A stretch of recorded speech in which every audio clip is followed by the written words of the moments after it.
तो last episode में हमने देखा था कि हाउचेन का जो टीम था वो अलग हो चुका था और वो सभी अपने अपने टेंपल के लिए निकल चुके थे। तो इस एपिसोड की स्टार्टिंग में हमें हाउचेन को दिखाया जाता है जो कि अपने मदर के साथ में था और वो आगे बढ़ रहा था, जहाँ पर हमें उसके मदर को दिखाया जाता है जो कि हाउचेन को सामने देखने को बोलती है। हाउचेन भी अपने सामने देखता है, जहाँ पर हमें एक बहुत ही खूबसूरत घर को दिखाया जाता है जिसे देखकर हाउचेन काफी खुश हो चुका था और इसके बाद वो कहता है कि यह जो घर है ये तो बिल्कुल वैसा ही है जैसा मेरे बचपन में घर था। और इसके बाद वो अपने ओल्ड मेमोरीज को याद करना स्टार्ट कर देता है और इसके बाद वो काफी इमोशनल हो चुका था। तभी हमें उसके मदर को दिखाया जाता है जो कि हाउचेन को जल्दी करने को बोलती है, जो सुनकर हाउचेन जल्दी से अपने मदर के पास में जा चुका था। नेक्स्ट सीन में हमें उन दोनों को दिखाया जाता है जो कि अपने रूम में होते हैं, जहाँ पर हम हाउचेन को देखते हैं जो कि आग को ताप रहा होता है और इसके बाद वो अपने मदर से क्वेश्चन करना स्टार्ट कर देता है और इसके बाद वो कहता है कि मदर, मैं जब से यहाँ पर आया हूँ मैंने फादर को नहीं देखा है, आखिर वो कहाँ पर गए हैं। और इसके बाद वो आगे बढ़ता है और टेबल पर रखे हुए फोटो को देखना स्टार्ट कर देता है। तभी हमें उसके मदर को दिखाया जाता है जो कि हाउचेन के पास में आ चुकी थी और इसके बाद वो फोटो को लेकर रख देती है और इसके बाद वो कहती है कि तुम्हें इसके बारे में सोचने की कोई भी जरूरत नहीं है। और इसके बाद वो कहने लगती है कि मैंने सुना है कि तुम किसी के प्यार में पड़ चुके हो, जहाँ पर हमें हाउचेन को दिखाया जाता है जो कि इस बात को सुनकर काफी ज्यादा डर चुका था। उसकी मदर कहती है कि क्या तुम इसके बारे में मुझे बता सकते हो, जहाँ पर हमें हाउचेन को दिखाया जाता है जो कि बताता है कि उस लड़की का नाम कायर है और बताता है कि यह वही लड़की है जो कि बचपन में मुझे मिली थी और अपना रिंग मुझे दिया था। जहाँ पर हमें उसके मदर को दिखाया जाता है जो कि इस बात को याद करना स्टार्ट कर देती है और इसके बाद वो हाउचेन से कहती है कि हाउचेन, क्या किसी लड़की ने तुम्हें यह दिया है। जहाँ पर हमें हाउचेन को दिखाया जाता है जो कि बताता है कि हाँ ऐसी ही बात है।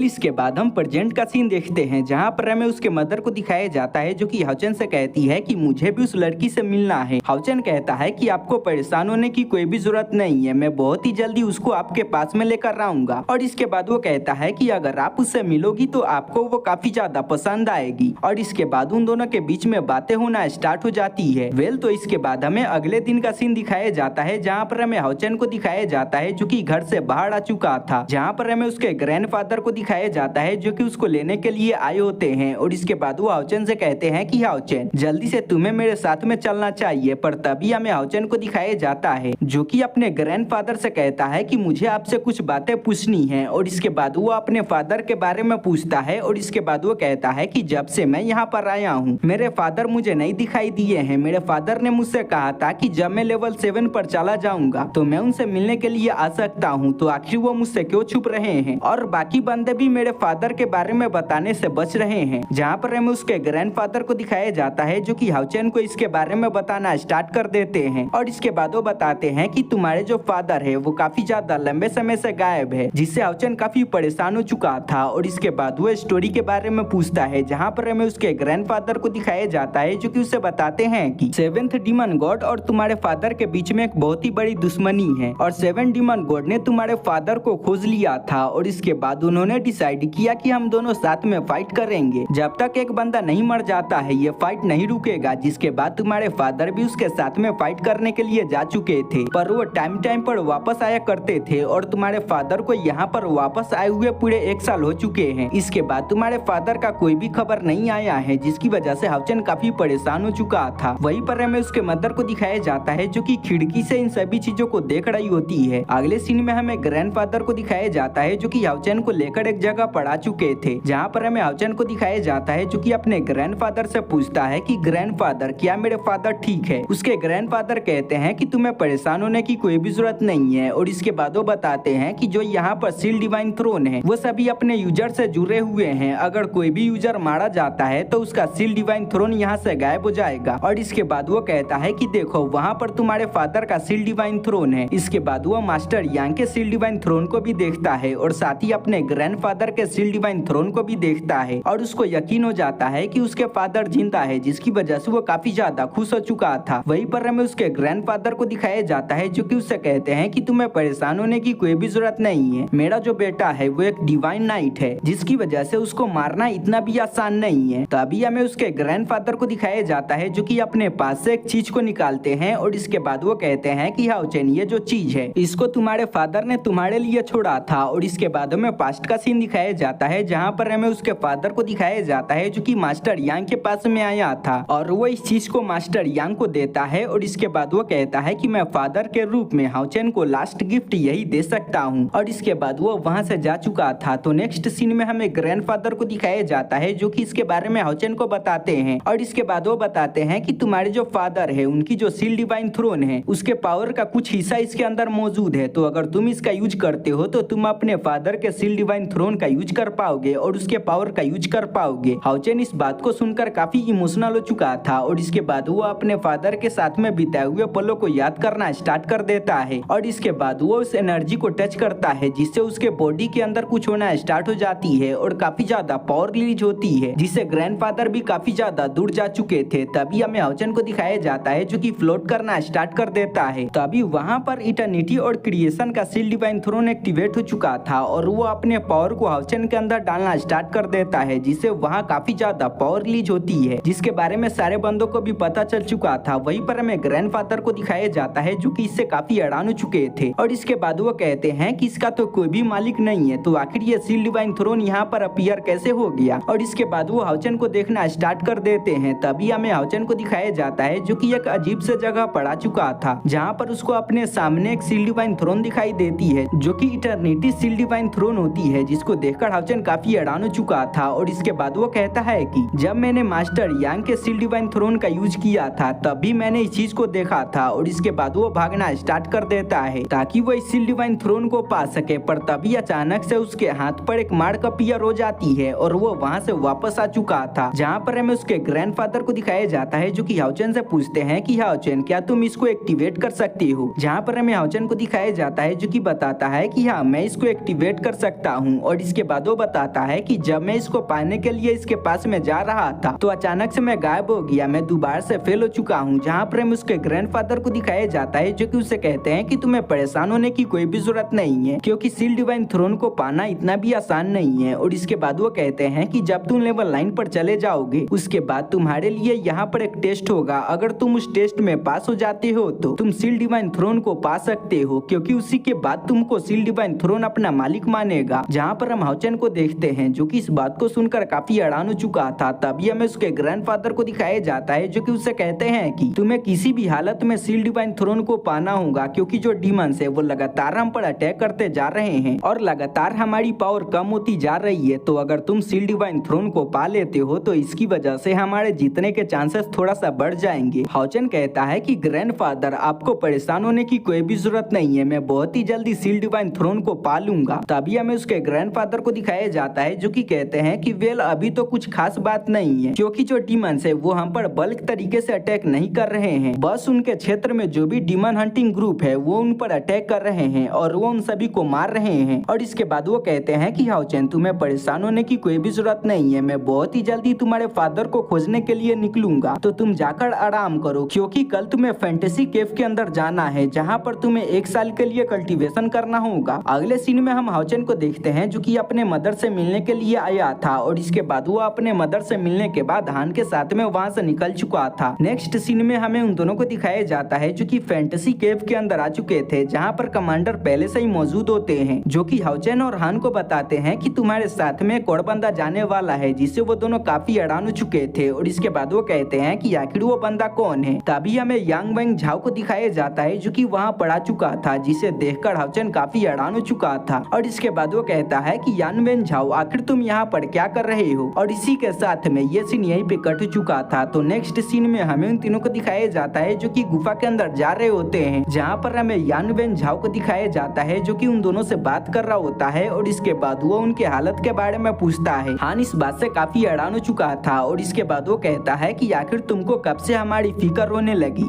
और इसके बाद वो समझ जाता है कि ये इंगट के बारे में पूछ रहा है। तभी हाओचेन उससे कहता है कि तुम्हें परेशान होने की कोई भी जरूरत नहीं है, इंगट काफी अच्छी है। यांग वेंग झाओ इंगट के बारे में पूछना स्टार्ट कर देता है। और इसके बाद वो कहता है कि लगता है कि वो हमेशा मेरी ही बातें करती रहती होगी। और इसके बाद वो इसके बारे में उनसे पूछता है, जहाँ पर हमें हान को दिखाया जाता है जो कि उसे कहता है कि हाँ इंगट तुम्हारे लिए पागल है, वो हमेशा तुम्हारी ही बातें करती रहती थी। और वो दोनों मजाक करना स्टार्ट कर देते हैं। वेल तो अगले सीन में हमें इन तीनों को दिखाया जाता है जो कि काफी आगे आ चुके थे। तभी उनको काफी पावर महसूस होती है, जिससे वो तीनों काफी हैरान हो चुके थे, क्योंकि यहाँ पर जो स्पिरिचुअल पावर होती है वो बाहर से 10 गुना डेंस होती है, जिससे वो तीनों काफी हैरान हो चुके चुके थे और इसके बाद वो कहते हैं कि अगर हम यहाँ पर कल्टीवेशन करते हैं तो इससे हमारी पावर काफी तेजी से बढ़ेगी और जल्दी से हम अपने लेवल को ब्रेक कर लेंगे। तभी अचानक से वहाँ पर एक मूर्ति अपीयर हो चुकी थी जिससे वहाँ पर काफी पावर रिलीज होती है, जिससे वो तीनों काफी हैरान हो चुके थे। तभी वहाँ पर एक आवाज आती है जो कि उन तीनों को बताती है कि मैं नाइट टेम्पल का पहला मास्टर हूँ जिसने नाइट टेम्पल को बनाया था, जिसका नाम जियो यान होता है। हाउचेन उसको रिस्पेक्ट देता है और इसके बाद वो कहता है कि मास्टर, हम इस टेस्ट को देने के लिए आए हैं ताकि हम यहाँ से कुछ टेक्निक्स को सीख सके। जहाँ पर हमें उस मास्टर को दिखाया जाता है जो कि उनको बताता है कि यहाँ पर जो भी टेक्निक्स मौजूद है वो काफी ज्यादा पावरफुल है। अगर तुम इन सभी को सीख जाते हो तो इसकी वजह से तुम्हारी पावर काफी ज्यादा बढ़ जाएगी। हाउचेन के ग्रैंडफादर ने भी बताया था कि यहाँ पर काफी सारे डिवाइन नाइट्स के आर्ट्स मौजूद है, अगर तुम उनको सीख जाते हो तो इससे तुम्हारी पावर काफी बढ़ जाएगी। हाउचेन इस टेस्ट को रेडी करने को बोलता है, जो सुनकर मास्टर टेलीपोर्टेशन एरे को एक्टिवेट कर देते हैं और उन तीनों को टेलीपोर्ट कर देते हैं। वेल तो नेक्स्ट सीन में हमें इन तीनों को दिखाया जाता है जो कि एक जगह पड़ा चुके थे। तभी वहाँ पर एक वॉरियर समन हो चुका था जो कि गोल्डन आर्मर को पहने होता है, जो कि लगातार उन पर अटैक करना स्टार्ट कर देता है। जहाँ पर हमें उन तीनों को दिखाया जाता है जो कि उसका सामना कर रहे होते हैं, पर वो अकेला होने के बाद भी उन तीनों को बराबरी की टक्कर दे रहा होता है। वो तीनों अपना बेस्ट दे रहे होते हैं पर इसके बाद भी वो उसका कुछ भी नहीं कर पा रहे होते हैं। वो नाइट यांग वेंग झाओ पर अटैक करके उसको पीछे फेंक देता है और उस पर अटैक करने के लिए आगे बढ़ता है, पर हान उसको बचा लेता है। पर वो नाइट हान पर भी अटैक करके उसे पीछे फेंक चुका था। तभी हान अपने पावर का यूज करता है और उसको क्रश करना स्टार्ट कर देता है। हाउचेन इस चीज का फायदा उठाता है और इसके बाद वो अपने असुरा स्ट्राइक टेक्निक का यूज करता है और उस पर अटैक कर देता है, जिसकी वजह से उन तीनों को लगता है कि हमने इस टेस्ट को पास कर लिया है। पर हमें उस वॉरियर को दिखाया जाता है जो कि बच चुका था और इसके बाद वो अपने टेक्निक को एक्टिवेट करना स्टार्ट कर देता है, जिसका नाम 10,000 स्टार फॉलोइंग फायर होता है। अब इस अटैक के लगने की वजह से उन तीनों की हालत काफी खराब हो चुकी थी और वो जमीन पर गिर चुके थे और वो इसकी वजह से काफी परेशान हो चुके थे। और वो कहते हैं कि सच में हमने जैसा सोचा था यह टेक्निक तो काफी खतरनाक है, अगर हम इसको सीख लेते हैं तो इसकी वजह से हम काफी आसानी के साथ में डिमंस के साथ में फाइट कर पाएंगे। तभी अचानक से सेकंड राउंड भी स्टार्ट हो जाता है और हमें गोल्डन वॉरियर को दिखाया जाता है जो कि वहाँ पर उनके पीछे प्रकट हो चुका था, जो कि दोबारा से अपने दूसरे टेक्निक को एक्टिवेट करना स्टार्ट कर देता है, जिससे वो तीनों काफी परेशान हो चुके थे और इसका नाम इन्फानाइट साइलेंट होता है। और इसके बाद वो इस टेक्निक का यूज करके उन पर अटैक कर देता है, जिसकी वजह से उन तीनों को कुछ भी समझ में नहीं आता, पर उनके नीचे एक फॉर्मेशन बनना स्टार्ट हो जाती है जो कि एक केज के अंदर बदल चुका था और वो तीनों उसके अंदर कैद हो चुके थे, जिसकी वजह से उनको हिलने डुलने में भी काफी परेशानी हो रही होती है और उन पर काफी ग्रेविटी प्रेशर पड़ रहा था। तभी वो नाइट अपने स्लेश का यूज करके उन पर अटैक कर देता है, जिससे वो तीनों काफी दूर जा चुके थे। तभी हमें दिखाया जाता है कि उनका थर्ड राउंड स्टार्ट हो चुका था और वहाँ पर काफी सारे गोल्डन वॉरियर आना स्टार्ट कर देते हैं। वो तीनों कहते हैं कि हमें किसी भी हालत में इन सभी टेक्निक को सीखना होगा, क्योंकि इन सभी को सीखने के बाद ही हम इनको हरा सकते हैं और अगर हम इनको सीख जाते हैं तो इससे हमारी पावर काफी बढ़ जाएगी। और इसी के साथ में ये सीन यहीं पे कट हो चुका था। तो नेक्स्ट सीन में हमें चेनिंगड़ को दिखाया जाता है जो कि अपने ग्रैंड मदर के साथ में होती है। उसकी ग्रैंड मदर कहती है कि क्या सच में तुम इस टेस्ट को देने के लिए जा रही हो? वो कहती है कि हाँ, मुझे इस टेस्ट को देना ही होगा क्योंकि मैं अपने टीम पर मुसीबत नहीं बनना चाहती हूँ। और इसके बाद वो टेस्ट को देने के लिए निकल चुकी थी। वेल तो अगले सीन में हमें प्रीस्ट टेम्पल का सीन दिखाया जाता है, जहाँ पर हमें सिमा सियान को दिखाया जाता है जो कि अपने मास्टर से पूछता है कि मास्टर, आखिर आपने यहाँ पर मेरे लिए क्या इंतजाम किया है? उसके मास्टर उसे बताते हैं कि मैंने वॉरियर टेम्पल से काफी सारे बंदों को बुलाया है, अगर तुम इन सभी को हरा देते हो तो तुम बैटल अरीना के अंदर फाइट करने के लिए जा सकते हो। सिमा सियान भी काफी खुश हो चुका था और उनके साथ में फाइट करने के लिए रेडी हो चुका था। वेल तो अगले सीन में हमें वेंगुन को दिखाया जाता है जो कि अपने मास्टर के साथ में होती है। उसके मास्टर उसे बताते हैं कि तुम अपने करेंट पावर के साथ में डिमंस के साथ में फाइट नहीं कर सकती हो। और इसके बाद वो एक बंदे के बारे में बताते हैं जो कि हाल ही में उनके टेम्पल में ज्वाइन हुआ है। जब वेंगुन आगे बढ़ती है तो वो असल में और कोई नहीं बल्कि फैंग होता है। फैंग भी मास्टर को देखकर उनको ग्रीट करता है, साथ ही वो वेंगुन को देखकर काफी खुश हो चुका था और ये सीन यहीं पे कट हो चुका था। वेल तो अगले सीन में हमें मैजिशियन टेम्पल का सीन दिखाया जाता है, जहाँ पर हमें लिन के ग्रैंडफादर को दिखाया जाता है जो कि रंगरलियां मना रहे होते हैं। तभी लिन वहाँ पड़ा चुका था जो कि अपने ग्रैंडफादर से कहता है कि ग्रैंडफादर, मैं अटैकिंग मैजिक को सीखना चाहता हूँ और मैं आपको आश्वासन दिलाता हूँ कि अब की बार मैं नहीं भागूंगा। जो सुनकर उसके ग्रैंडफादर काफी हैरान हो चुके थे और इसके बाद वो उसके पास में आते हैं और इसके बाद वो कहते हैं कि लिन, क्या तुम इसके लिए श्योर हो? और ये सीन यहीं पे कट हो चुका था। वेल तो अगले सीन में हमें ओजासिटी का सीन दिखाया जाता है, यानी एग्जॉस्टियम पास का सीन दिखाया जाता है, जहाँ पर हमें कार्ड को दिखाया जाता है जो कि अपने टेस्ट को देने के लिए जा रही होती है। उसके जो भी पेरेंट्स होते हैं वो उसको मना करते हैं और कार्ड से कहते हैं कि कार हम यहाँ पर तुमको काफी सारे टेक्निक्स को सिखा सकते हैं, साथ ही तुम्हें ट्रेनिंग भी करवा सकते हैं, तो क्या तुम्हें इस टेस्ट को देने के लिए जाना जरूरी है, क्योंकि इसमें तुम्हें काफी ज्यादा परेशानी होने वाली है, शायद से इसमें तुम्हारी जान भी चली जाए। पर कार्ड कहती है कि मेरे जो भी टीममेट्स है वो काफी ज्यादा स्ट्रगल और काफी मेहनत कर रहे हैं, तो मुझे भी काफी स्ट्रगल और मेहनत करना होगा ताकि मैं अपने पावर को बढ़ाकर दोबारा से अपने टीममेट्स के पास में जा सकूं। अब वो अपने जीत पर अड़ चुकी थी, जिसकी वजह से वो तीनों कुछ भी नहीं कर पाते और इसके बाद वो कार्ड को जाने देते हैं, जहाँ पर हमें कार्ड को दिखाया जाता है जो कि अपने टेस्ट को देने के लिए निकल चुकी थी। तो अगले सीन में हमें हाउचेन को दिखाया जाता है जो कि अभी भी अपने टेस्ट को दे रहा होता है, पर वो अभी भी उस नाइट के सामने नहीं टिक पा रहा होता है। और इसी के साथ में इस एपिसोड का एक्सप्लेनेशन यहीं पे खत्म हो जाता है। गाइस, तो मैं चाहता हूँ कि आप सभी इस वीडियो पर अच्छा सपोर्ट दिखाओ ताकि मैं आप सभी के लिए आगे से दोबारा से बहुत ही जल्दी वीडियो को अपलोड कर पाऊँ, और साथ ही आप सभी वीडियो को लाइक, चैनल को सब्सक्राइब कर देना। तो चलिए मिलते हैं अगले एपिसोड के साथ में।